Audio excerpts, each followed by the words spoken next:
President Trump making 2 stops to the tri-state tomorrow. He's first going to be visiting Thermo Fisher Scientific in Reading and then Verse Logistics in Hebron, Kentucky. Now, the preparation's already underway and there are people already showing up, believe it or not, hoping to get into the event more than 24 hours from now. WLWT News 5's Brian Hamrick live with the story for us tonight. Hi, Brian. Yeah, Mike, well, there's some ardent supporters of the president. They travel around the country. They go to all of these events, more than 200, some of them tell us. They've already started showing up. They're standing in line on the other side of the building, all the way over there, here at Verse Logistics, which is about to become center stage for the president.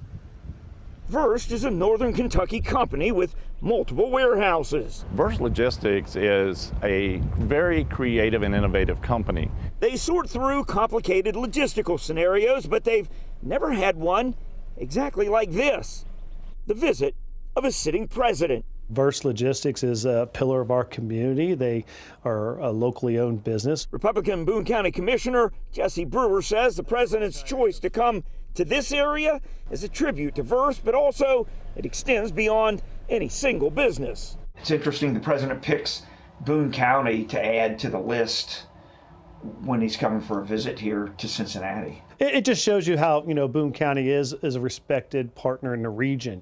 President Trump will visit Thermo Fisher Scientific in Reading and Verse in Hebron. A spokesperson for the president said this about the reason for choosing this area for the visit. Great states with great Americans. The president will be joined by lawmakers from both states who he greatly admires and respects and supports. It's an official visit. It's not a campaign stop, we're told.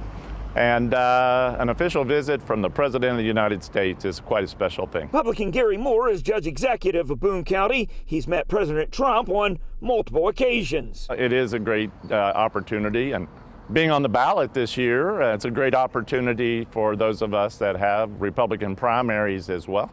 And I'm quite excited to be part of the group. He's not the only one up in the Republican May primary, with Trump's pick Ed Gowrine going against incumbent Thomas Massie, who's taken on the president on several fronts, as the president's visit becomes the hottest ticket in town for those on the Republican ticket. Yeah, so the president's expected to talk about Trump RX, his prescription plan. Kentucky Republicans say he'll talk about affordability, but there's also the war, cost of gas. So there's no shortage of talk, because any one of them could become the next major announcement. Reporting live, Brian Hamrick, WLWT News.